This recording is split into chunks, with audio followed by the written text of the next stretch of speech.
Muy bien. ¿Qué es?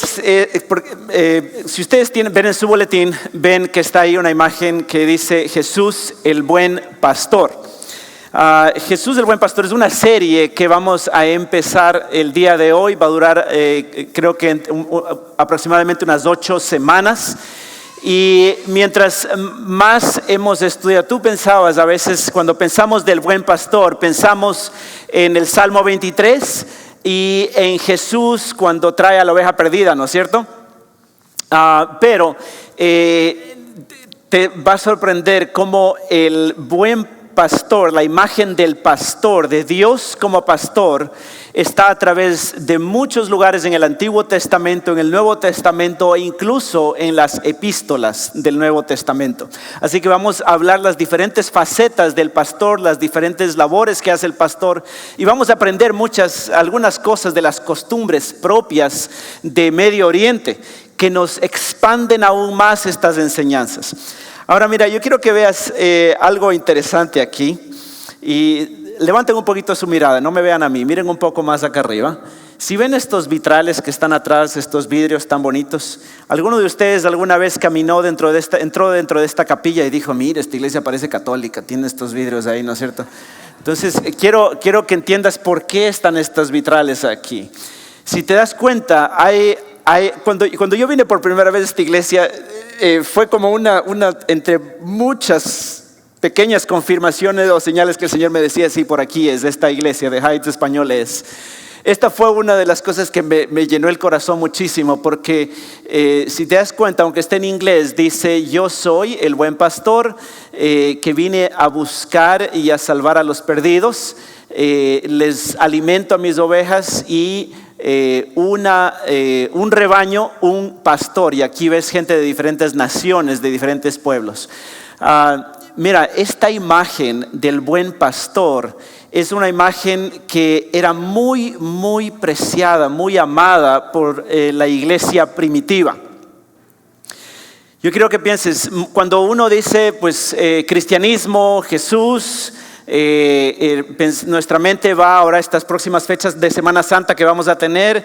¿Qué pensamos? Viernes Santo, ¿qué imagen nos viene a la mente? Muerte, la cruz, ¿verdad? Y la resurrección, una piedra y todo eso. Pero mira, aunque para nosotros las cruces, un Jesús colgado, y a veces esos Jesús de la tradición, ¿no es cierto? Ese Jesús bien flacuchento, bien así triste, colgado de la cruz, con ojos tristes mirándonos a nosotros. ¿Saben? Esas imágenes, esa imagen era, imagínate tú, verás, la cruz, la crucifixión, la muerte, la pena de muerte como crucifixión era legal hasta el año 300 y tanto después de Cristo, cuando la iglesia se expandía por todos los pueblos de Medio Oriente y Asia. La cruz todavía era una forma de pena de muerte, como en los tiempos antiguos medievales la guillotina, o en nuestros tiempos hace unos 100 años la silla eléctrica. Entonces imagínate tú como cristiano teniendo una imagen en tu mente de la cruz, adorando al Señor a través de la imagen de la cruz, de la figura de la cruz. Al contemplar la eterna cruz, era como que si tú dijeras al contemplar la silla eléctrica. Era demasiado feo, muy, muy, muy grotesco, era totalmente incómodo la cruz. Y la cruz es ausente, prácticamente ausente de los cristianos primitivos. Y mira, te voy a leer algunas citas de un autor que ha hecho muchos estudios de esto. Es uno de mis autores favoritos, el nombre de él es Kenneth Bailey. Y ahí cita otro autor de nombre, aquí lo tengo, apellido Schaft, Philip Schaft. Y él dice lo siguiente, mira lo que dice aquí. En los recientes descubrimientos de arqueología, los símbolos e imágenes más característicos son el buen pastor, el pez y la vid. ¿Te acuerdas por qué? ¿Puedes imaginar por qué? Todo es Jesús, ¿verdad?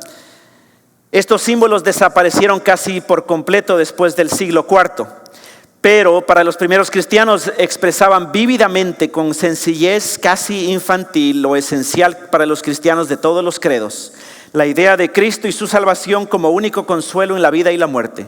El pastor, ya fuera en las colinas sabinas o de Galilea, evocaba la recuperación de la oveja perdida, el tierno cuidado y protección, los verdes pastos y las fuentes frescas de agua, el sacrificio de la vida, en una palabra, la imagen completa del Salvador. Si tú piensas, si ves a Jesús aquí con la oveja, ahí está la salvación completa. En una sola imagen tienes la salvación.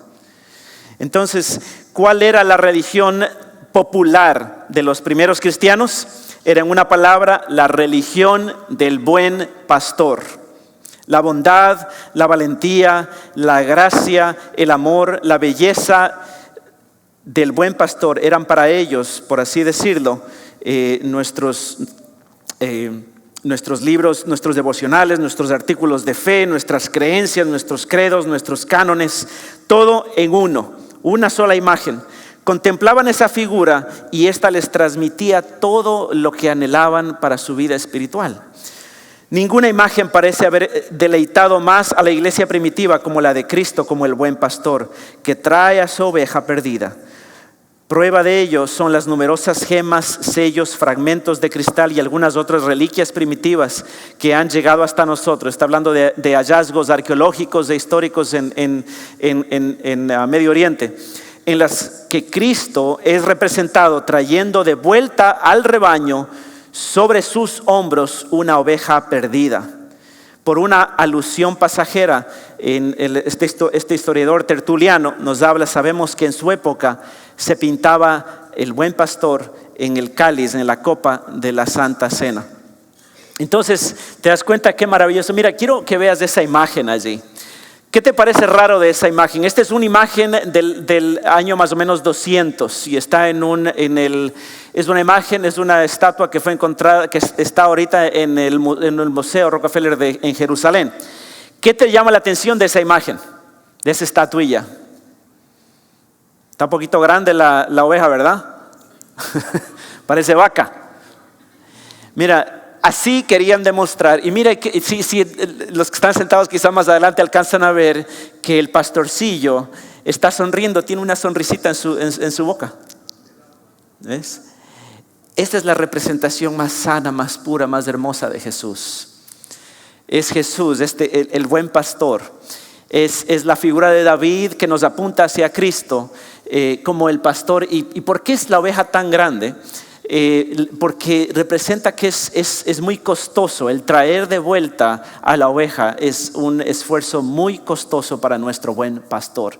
Y entonces era como que querían exagerar que en sus hombros el buen pastor nos lleva a todos nosotros. Qué hermoso, ¿verdad? Así que mira, y hay algo más que quiero resaltar al iniciar esta serie sobre el buen pastor, y es el hecho de que normalmente es que Jesús es el teólogo por excelencia del Nuevo Testamento, es el verdadero teólogo. Normalmente nosotros somos occidentales, y usted también es, aunque haya nacido por allá un poquito más al sur, pero igual somos occidentales, tenemos algo de educación occidental o de herencia greco-romana en nuestra manera de pensar.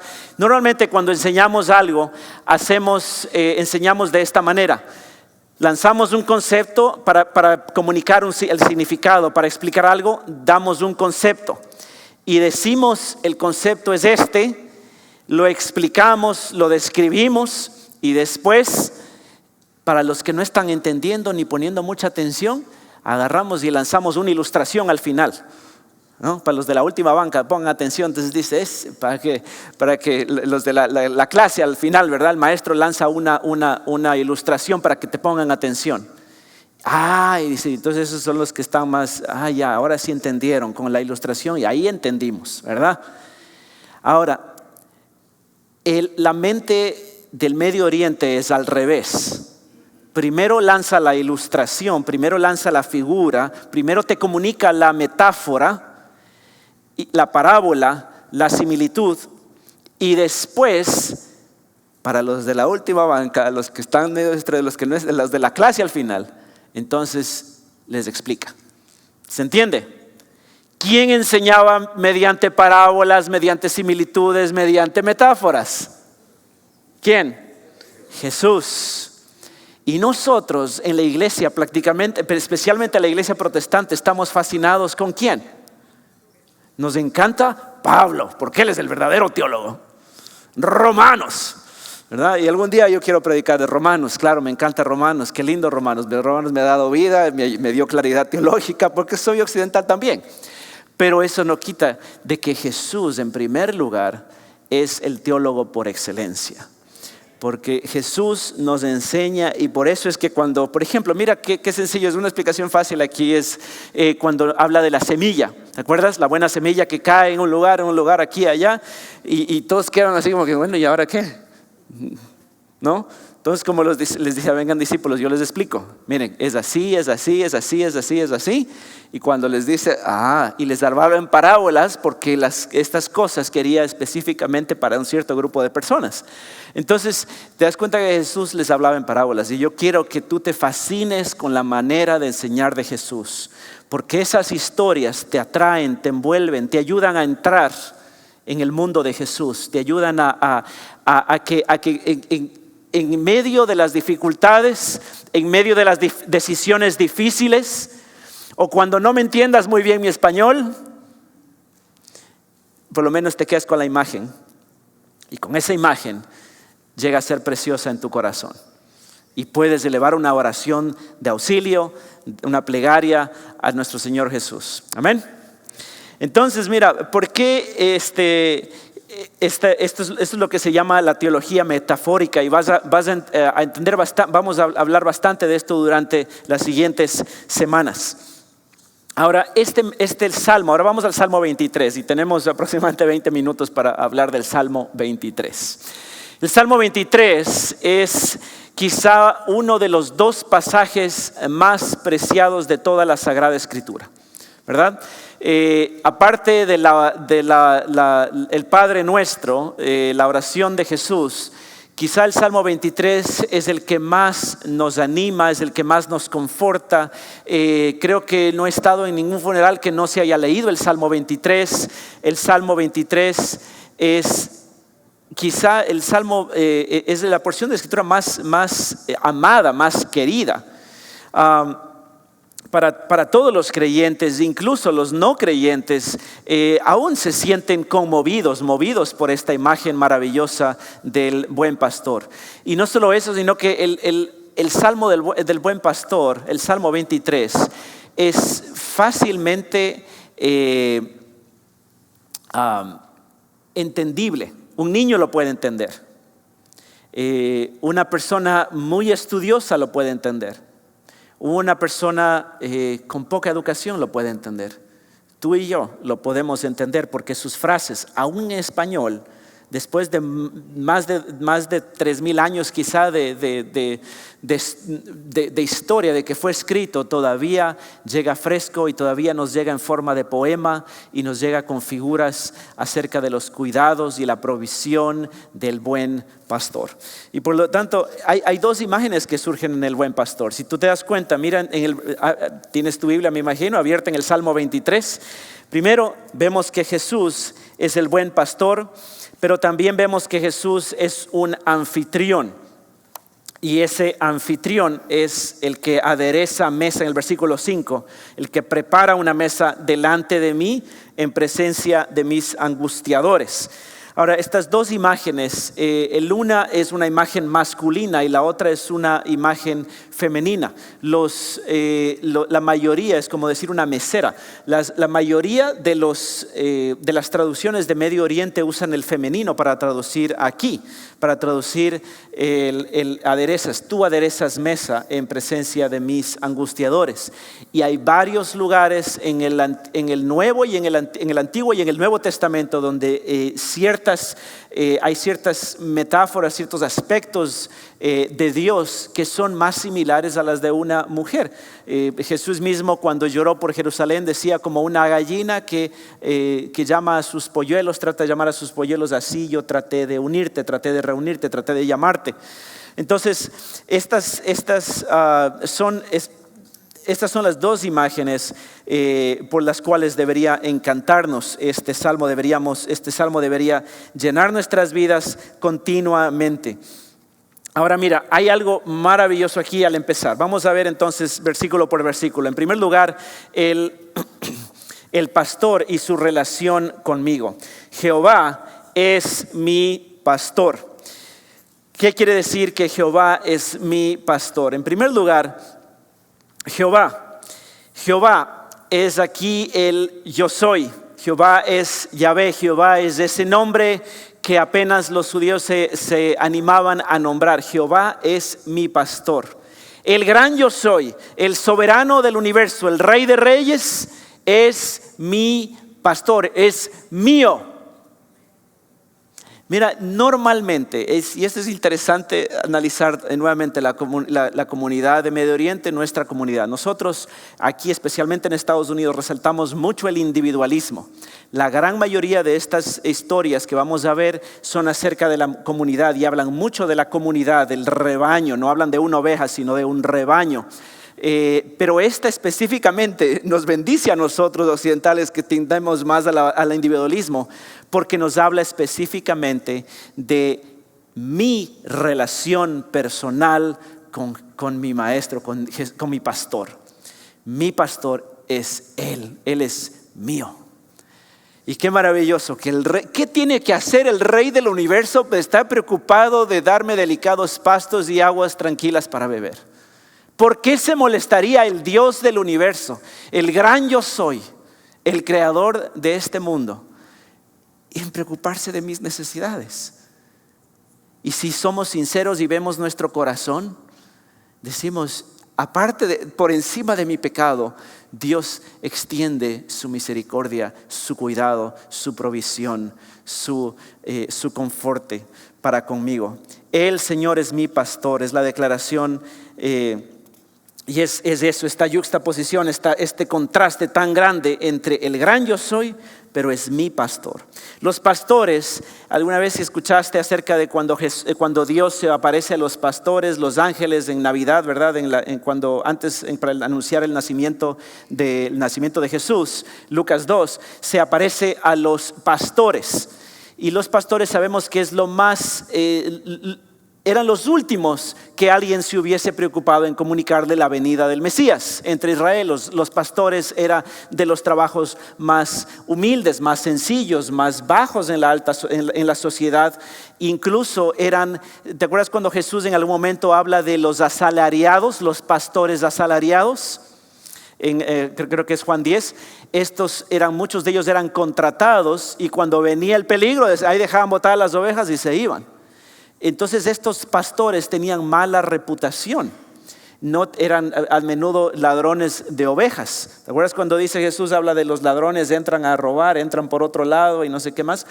Por eso, y es increíble pensar que Dios se le ocurre en su soberanía y en su amor tan maravilloso, y quiere comunicarnos de eso, que Él está cercano de los pecadores, cercano de aquellos que la sociedad miren menos. Dios dice: pues a ellos mismos me quiero aparecer. Y ahora no solo eso, sino que Dios aquí es mi pastor. Una posición, una labor, un trabajo que no es de los frisinos, que no es de la high, que no es de los de la alta sociedad, no es de los fresita, esta profesión de ser pastor. Es de la más baja. Y el Señor, el Rey, es mi pastor. Y entonces, a menudo, proteger a las ovejas. Las ovejas no son blancas, de lana tan linda, de lana. Tú ahorita muchos de nosotros estamos puesto algo de algodón, ¿no es cierto? Algo de lana cuando hace frío. Nos ponemos y pensamos en algo blanco, en lana limpia. Pero las ovejas normalmente están muy sucias. Revuelcan por todo lado y están muy sucias y huelen mal. Y entonces ponte a pensar, eso es el corazón de Dios. de acercarse a una oveja que huele mal, de acercarse a una oveja que está sucia. En vez de decir, uy, no, yo no me junto con ellos, yo no puedo existir aquí, Dios se acerca a nuestra imperfección, Dios se acerca a nosotros.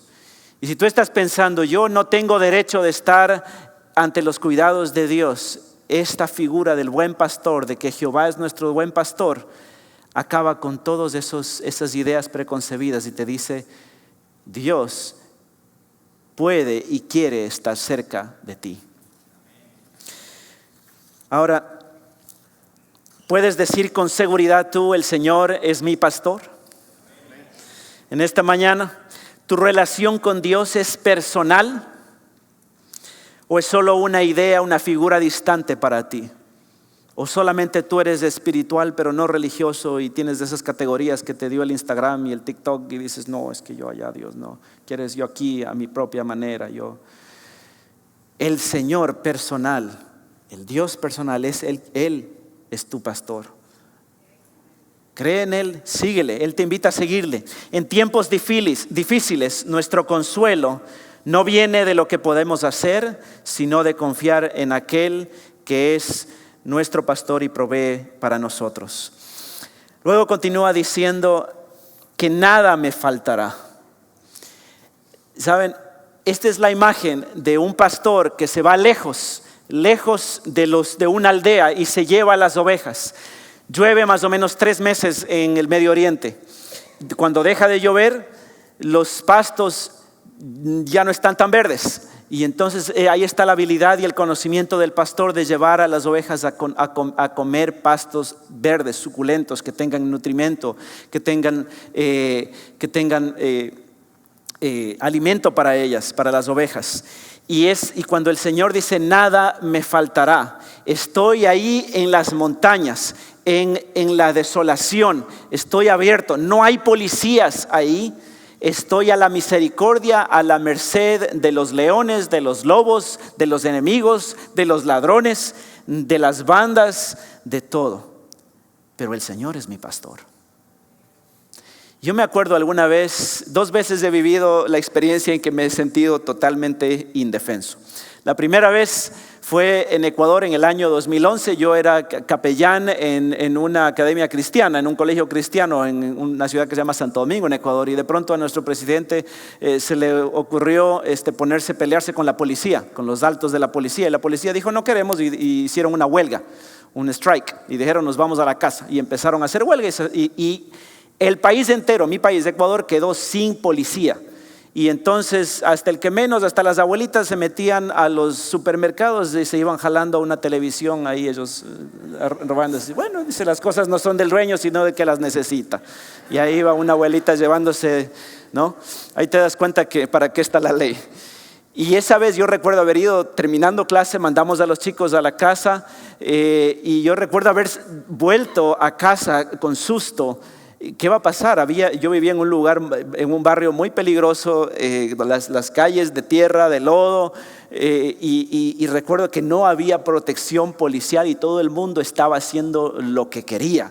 Y ahí no había moralidad, la gente hizo lo que quiso, hubo cantidad de crímenes y todo eso. Duró más o menos unas 24 horas.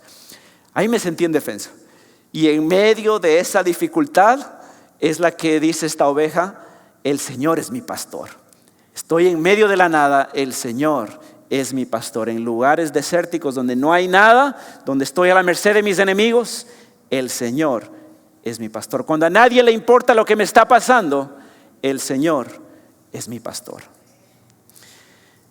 Y Él me ofrece y me da y me bendice asegurándose que nada me falte. Nada de lo que Él sabe que me falta. Muchas veces podemos decir, pero es que yo necesito esto. Y el Señor dice, ¿seguro? Yo te creé, yo te di vida, yo sé lo que tú necesitas. Y lo voy a traer y voy a asegurarme que lo tengas. ¿Confías en tu buen pastor para proveer todas tus necesidades? Que Dios nos ayude a confiar. En lugares de delicados pastos, versículo 2, me hará descansar. Junto a aguas de reposo me pastoreará. La imagen aquí es de paz y de provisión. Las ovejas no se recostarán a menos que estén libres del miedo y del hambre. Tú no puedes decirle a una oveja, siéntese, ovejita, deme la mano, ¿no? No puedes decirle eso, no le puedes dar un treat ahí, no puedes hacer eso con una oveja. La oveja no se va a sentar hasta que no haya tomado agua, suficiente agua, y hasta que no haya comido lo suficiente. Y por eso el buen pastor, en lugares de delicados pastos, me hace descansar junto a aguas de reposo, me pastoreará. ¿Por qué aguas de reposo? ¿Acaso la ovejita se mete al agua y ahí como que en un hot tub está ahí en el spa la ovejita, en aguas de reposando, ¿no? Resulta que las ovejas no pueden tomar agua a menos que no se acercan a las corrientes de agua, a los lugares, las fuentes de agua, a menos que sea agua tranquila. Si no, son aguas con piedra, turbulentas y con ruido, la oveja se asusta y no se acerca a tomar agua. Y trata de buscar los lugares donde hay agua tranquila, donde hay agua de reposo. ¿Por qué? La lana, si es que por alguna razón la oveja pierde el equilibrio y mete una patita en el agua turbulenta, la corriente la va a llevar y eso va a ser, posiblemente va a morir. Porque la oveja tiene su lana muy, muy, muy pesada. Ustedes alguna vez han lavado un suéter de lana a mano. Qué difícil que es eso, ¿no es cierto? Es un suéter muy, muy, muy pesado. ¿Por qué? Porque la lana absorbe una gran cantidad de agua. Y entonces la lana de la oveja sabe eso y tiene mucho cuidado y necesita aguas tranquilas para poder descansar. El buen pastor conoce eso y sabe por dónde llevar a las ovejas. Sabe dónde están esos delicados pastos. Ahora, los cuidados del buen pastor, el buen pastor lo hace con su llamado. Y aquí hay algo muy radicalmente diferente a cómo se cuidan las ovejas quizá en nuestros países o en Inglaterra especialmente. Vemos los perros pastores, pastor Shepherd Collie, el pastor alemán, el no sé qué, son perros que están ladrando a las ovejas y están por todo lado ahí. En Medio Oriente no se usan los perros para eso. Los pastores usan un canto, usan su voz y las ovejitas reconocen la voz y siguen al pastor según su voz. Se cuenta la historia en la guerra civil del Líbano en 1930, un jovencito huérfano, tengo entendido que los británicos tomaron posesión de muchos de los rebaños y entonces un jovencito reclamó huérfano, dijo, es todo lo que me queda, quiero mi rebaño de mis ovejitas, por favor. Y este jovencito decía, pero ¿y cómo? Aquí hay miles de ovejas, ¿cómo sabes cuáles son las tuyas? A ver, dale, a ver si puedes saber cuáles son las tuyas. Son 10, sí, son 10. Y este jovencito empezó a cantar. Empezó a cantar y en al ratito siguió caminando y las ovejitas fueron siguiendo. Así nos conduce el pastor, con su voz suave y gentil. Y sus ovejas reconocen su voz y lo siguen. Y la pregunta es, ¿estás poniendo atención cuando el buen pastor te llama? ¿O estás poniendo atención a otro tipo de voces de la cultura, de tu familia, quizá cosas que tú mismo te estás diciendo acerca de ti mismo, de que no puedes, que no eres suficiente, que no vales, que no sirves, que esto, que el otro, que esto es imposible, que no tienes dignidad, que no puedes ir? Pero el buen pastor te llama a seguirle. Ahora, lo maravilloso acerca de esto es que es con gentileza, es un canto, es su voz. Al más de alguna vez, yo recuerdo, y esta era gente, cuando estaba en una iglesia hispana en Chicago, unos hermanos me decían, pastor, ay, yo le tengo pena a usted, porque usted tiene la dura tarea de arriar a las ovejas. ¿Y ves la diferencia? El buen pastor no arría las ovejas, como se arrían las vacas, que se arría el ganado. Las ovejas no son para arriar. Es que usted tiene que gritarles desde el frente, pastor. Y créanme que esa no es la tarea pastoral. Es con gentileza, es con amor. y esa es la manera que Jesús lo hace. El Señor es mi pastor. Ahora, la frase aquí, la siguiente frase es: confortará mi alma. El versículo 3, su poder restaurador. Y puse restaurador y no reconfortante, porque la palabra aquí en hebreo nos da a entender que es Dios quien me trae de vuelta. Es Dios quien me trae de vuelta. Trae de vuelta mi alma. Me regresa al redil, me retorna. He brings me back. Ahora, ¿por qué hace esto el Señor? No sé si aquí está la imagen. Podemos ver, aquí hay una imagen de un corderito en sus manos. No hay la imagen la imagen que habíamos puesto en un principio, ¿no? Aquí en los hombros. Resulta que las ovejitas, cuando no están poniendo atención y no están escuchando la voz del pastor, cuando el rebaño se fue, el pastor se fue, avanzó y quedó por ahí una ovejita descuidada. No levante su mano, solo su conciencia, ¿no es cierto? Entonces, a todos nos ha pasado. ¿Cómo? ¿No? Entonces, a esta ovejita se asusta y empieza creo que la oveja bala, a balir, un balido de las ovejas.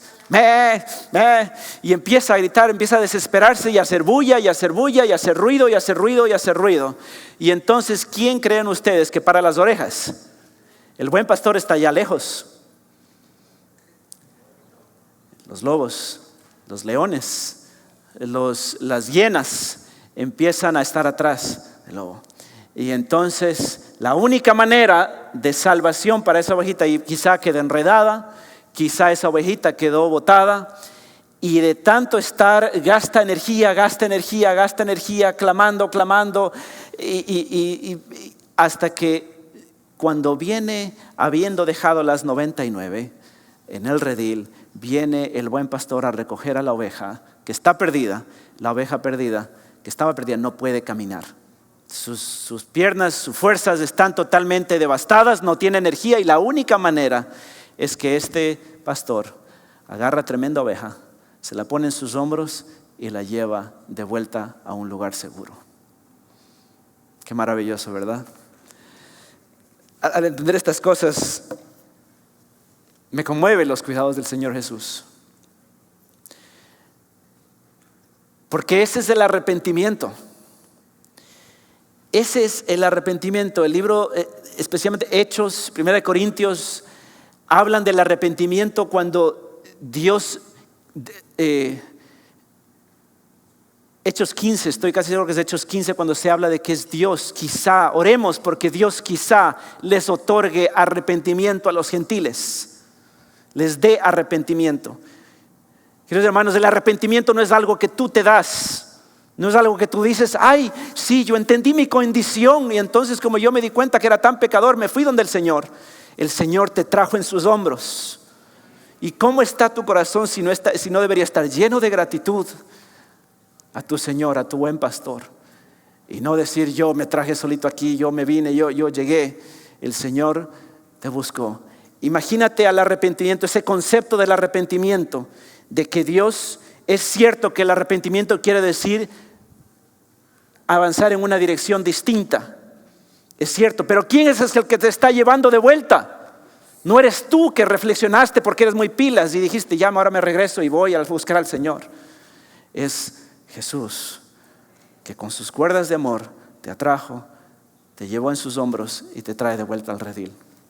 Y si estás aquí y estás profesando fe en Jesucristo, si estás aquí el día de hoy, pídele al Señor que te dé gratitud, que avive tu corazón, que avive los afectos, su amor por Él, de gratitud por haberte traído de vuelta ante sus pies, de vuelta ante su redil.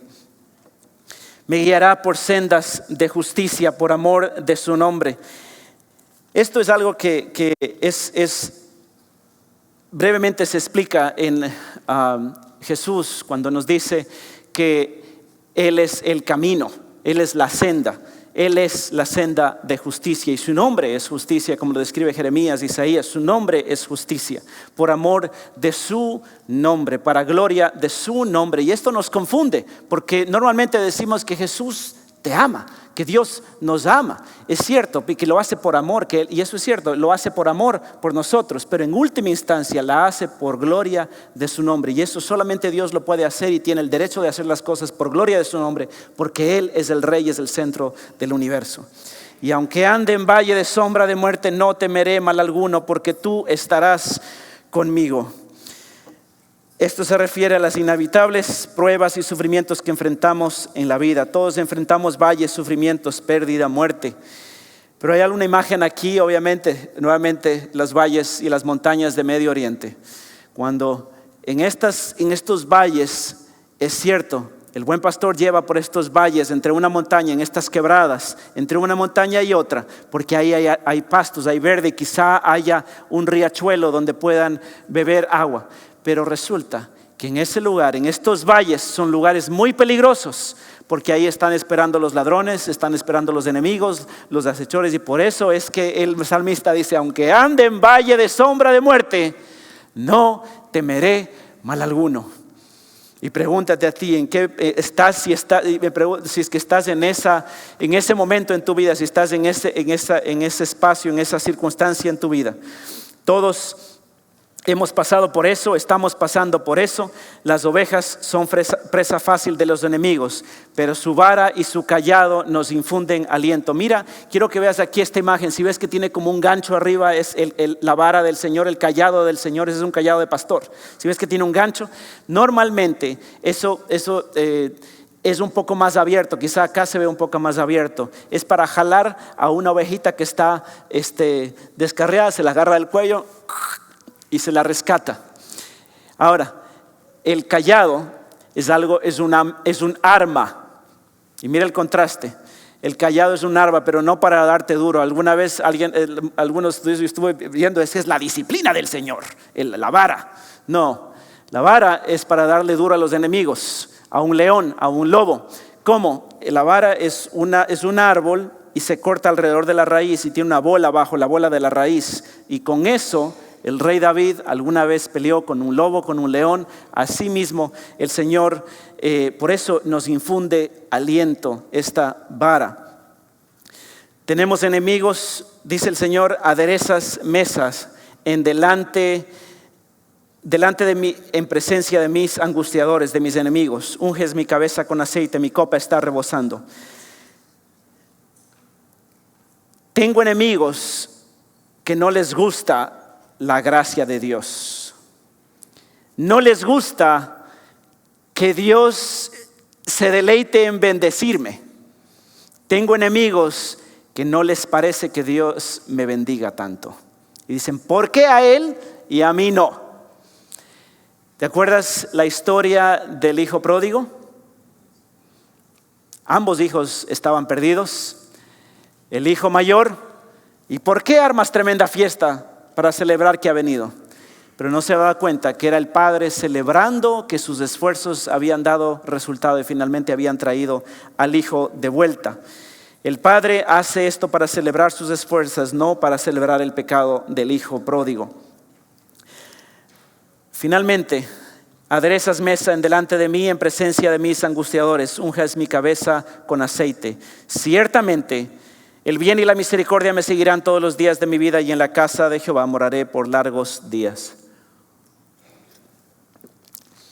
Estamos ya muy pasados del tiempo, pero lo que quiero resaltar nada más aquí, para concluir, es que el bien y la misericordia aquí es el amor pactual de Dios, el amor Hesed que se llama en hebreo. Es el amor que lo da todo, el amor que no falla, el amor que no cae, el amor que nunca deja de ser. Me seguirá todos los días de mi vida. El Señor me honra, la misma honra que le pertenece a Jesucristo. Jesús la ganó en la cruz del Calvario y nosotros recibimos esa misma honra, esa misma bendición. Cuando tú pones tu fe en el Señor Jesucristo, en el buen pastor, la encarnación de este salmo, Jesucristo es la encarnación, es la personificación de este salmo, tú recibes la misma honra que recibió Jesús cuando fue entronado. Y ahora, mira, es lo mismo en el Evangelio, es la garantía definitiva de esta promesa. Por medio de Cristo estamos eternamente seguros en el amor de Dios. Nada puede separarnos del amor de Dios que es en Cristo Jesús nuestro Señor. Dice Romanos, por lo cual estoy seguro que ni la muerte ni la vida, ni los ángeles, ni principados, ni potestades, ni lo presente ni lo porvenir, ni lo alto ni lo profundo, ni ninguna otra cosa creada podrá separarnos del amor de Dios que es en Cristo Jesús, Señor nuestro. Y el cumplimiento más maravilloso de este salmo se verá algún día. Cuando habla de dice, en la casa de Jehová moraré por largos días. Esto se cumplirá algún día y esperemos que esto sea pronto. Cuando Jesús restaure este mundo y traiga cielos nuevos y tierra nueva. Y la promesa está ahí en Apocalipsis capítulo 21 del versículo 3 y 4. Y oí una gran voz del cielo que decía: he aquí el tabernáculo de Dios con los hombres, y Él morará con ellos, y ellos serán su pueblo, y Dios mismo estará con ellos como su Dios. Enjugará a Dios toda lágrima de los ojos de ellos, y ya no habrá más muerte, ni habrá más llanto, ni clamor, ni dolor, porque las primeras cosas pasaron. Amén. ¿Crees en esa promesa, hermano? Amén. Que Dios nos ayude a creer de todo corazón. Vamos a orar. Oh Señor, te damos gracias a Dios por este salmo tan hermoso, Señor. Señor, danos la bendición de poder ser perseguidos por tu misericordia, por tu amor, por tu bien, por tu bondad. Señor, si hay alguien aquí que necesita ser traído de vuelta, tráelo, Señor, llévalo sobre tus hombros y plántalo firme, ponlo firme en el redil y cierra la puerta de ese redil y que no se pierda nunca. Señor, confiamos en tu promesa que dice que tus ovejas están en tu mano y que nadie las arrebatará de tu mano. Oh Dios, confiamos en tu gran amor, en tus cuidados, en tu provisión. Ayúdanos a confiar y a mirar a Jesucristo como nuestro buen pastor. En el nombre de Jesús, amén.